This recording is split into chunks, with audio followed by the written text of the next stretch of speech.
Before beginning clicker training, one of the most important tools you need to get is the clicker. Clickers can be found at most retailers and are very cheap. If you don't have one handy, even a pen with a clicky top on it will do. The purpose of having something to click versus just using your voice is so that you can make the sound on time and in the exact same way every time. Consistency is key. A tool we use a lot here is the e-collar, but not for its traditional function, for the tone and vibrate functions. I train so that the beep of the collar is used as a reward marker in the same exact way as the clicker, so that I can train at long distances without verbal cues. A long tone means come to me, and a short tone means I like what you're doing, keep it up. This can take your training to a whole new level. Let me show you an example of how I captured eye contact with Kyra the Belgian Malinois using the tone function of the collar. She was new to the behavior at the time, but is well versed in clicker training, so she knew that as long as she was getting a beep, she would eventually get the reward. To help keep her motivated, I'm beeping or clicking often and quickly. This helps keep her focused, and as our training progressed, we were able to eliminate the clicker altogether. In this video here, Kyra has been told to wait in a designated spot while her handler walks away. She's being beeped long distance via the collar to let her know that she's doing well, and then here's a solid tone to let her know it's time to return to her handler. This is just one of the many ways a long distance tone function can really help your training. So what is clicker training and why is it a valuable tool for us? Essentially what the clicker does is allows us to develop a line of communication with our animals that is clear, consistent, and precise. Being clear, consistent, and precise allows us to not only communicate more effectively that we're looking for a specific behavior, but allows the dog to associate the behavior that they've just performed with a reward more quickly than other, say, verbal praise might do. This expedites training tremendously and allows you to do things with your dog that you might not otherwise be able to do. Another thing that the clicker really does for the dog specifically is it could encourage them and it raises their self-esteem. So if you've got a dog who's nervous or fearful or afraid, using the clicker, which has typically a high rate of reward, really gets them motivated and really gets them kind of breaking out of their shell. One of the other things that the clicker is very good for is the fact that it's an artificial sound. This sound doesn't happen very often in the natural world. So when you're working with the dog and you click the sound, you instantly get their attention because it's something that's just so weird. They've never heard it before, or they don't hear it very often. The last thing that I really appreciate clicker training for is the fact that it encourages the dog to think for themselves, which means that you have a dog who's actively using their mind. Right? So they're not relying on instincts, they're not relying on triggers, they're not relying on distractions. They're processing, they're thinking, they're rationalizing and saying, what can I do to earn that click? And that's something that you can really incorporate into your training. Not only does it get the dog thinking and using their mind, but it also gets the dog more focused on the handler. Alright, so once you've decided on what type of clicker you want to use and you've got your reward ready, we're ready to start working with your dog. Now, there are 3 different ways that you can utilize the clicker. The first way is by luring the dog. Essentially what you're going to do is you're going to take a small piece of treat and you're going to keep it close to the dog and you're going to move the treat in the direction that you want the dog to move. Once they've achieved a position that you would like to see, you click and treat. Now, if I wanted to attempt to do lure training, I can utilize this food to help shape a position that I'm looking for. So if I wanted her to go into a down, I could help guide her head to the ground.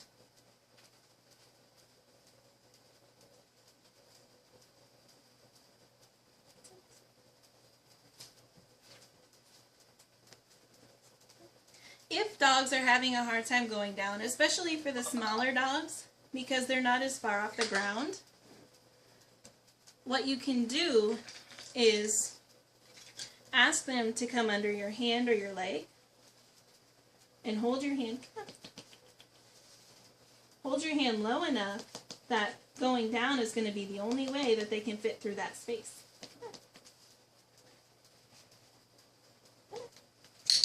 And as soon as she goes down, she gets a click and a treat.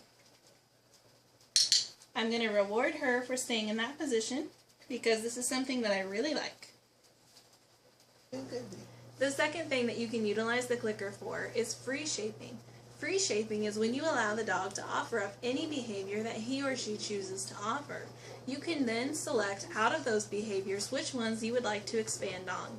It is a longer process, but it is more encouraging in the fact that it gets your dog to think a little bit more outside of the box and is much more confidence building than, say, luring the dog into position. The only issue is if you're in really distracting situations, your dog most likely won't participate in the game.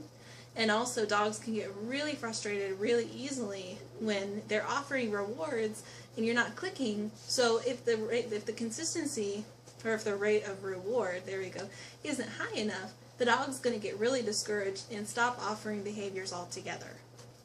The third thing that you can utilize the clicker for is by rewarding the behaviors that the dog offers naturally. This is a little bit different from free shaping because you're not trying to shape a specific behavior.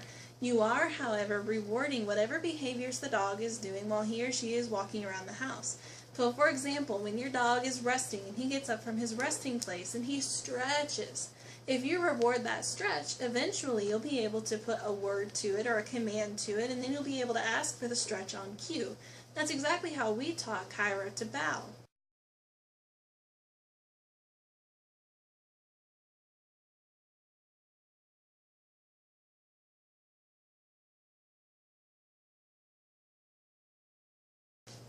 So the last thing I want you to think about before you actually start working with your dog is what kind of goals you'd like to achieve. You need to remember to set realistic goals. We sometimes mistakenly think that our dogs understand English, but unfortunately to them it's just a babble of sounds.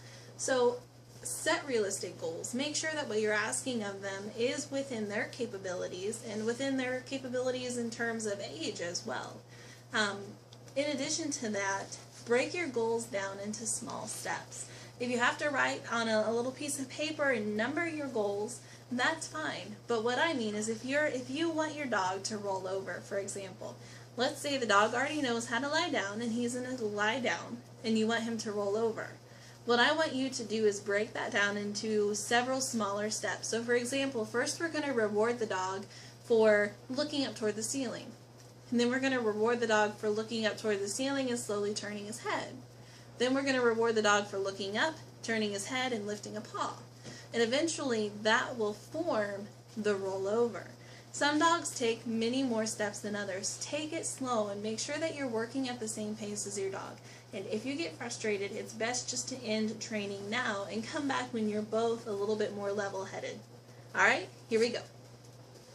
This is Ginger. She's a 6-month-old Yorkie, and to the best of my knowledge, she's never heard a clicker before. So I'm just going to show you from start to finish over the next couple weeks how we utilize the clicker in her training. She knows right now that I've got some really yummy food right here, and she wants it. So what we're going to do is I'm going to click, wait a couple seconds, and give her a treat. Now if I were to, for example, go like this, and give her a treat at the same time that I'm clicking, she's not going to associate the clicker with being the cause of the treat. She's going to see my hand moving and she's going to say that when this hand moves, I get a treat. So to avoid that, we click, wait a couple seconds, and then treat.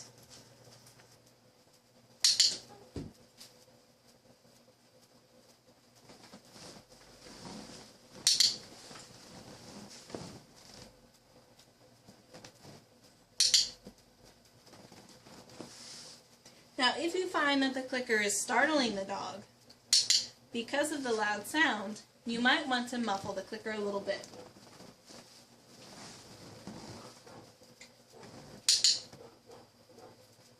Now, what I'm looking for here before we move on to the next phase is I want to see her be distracted by something. Be distracted by something, and then when she hears the click, turn back and look at me.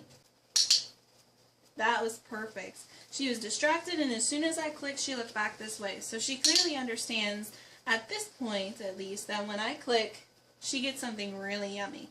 So once this happened, it takes maybe 5 minutes, 10 minutes for some dogs. You know, once this has happened, I can start incorporating our clicker training into our regular training. So we're going to ask her to do something that she already knows. And click and reward. Ginger paw. Yes, thank you. Ginger, sit. Super. Paw. Yes. Nope, too many. Just one. Paw. Yes, thank you. Pew!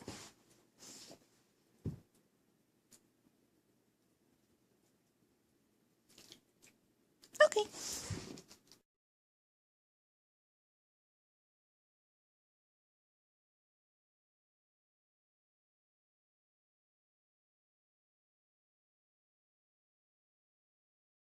Oh, good girl. Thank you.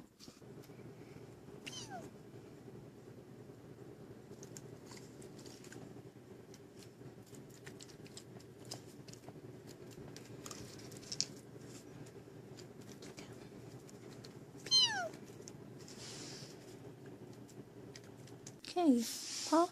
Yes! Look at that!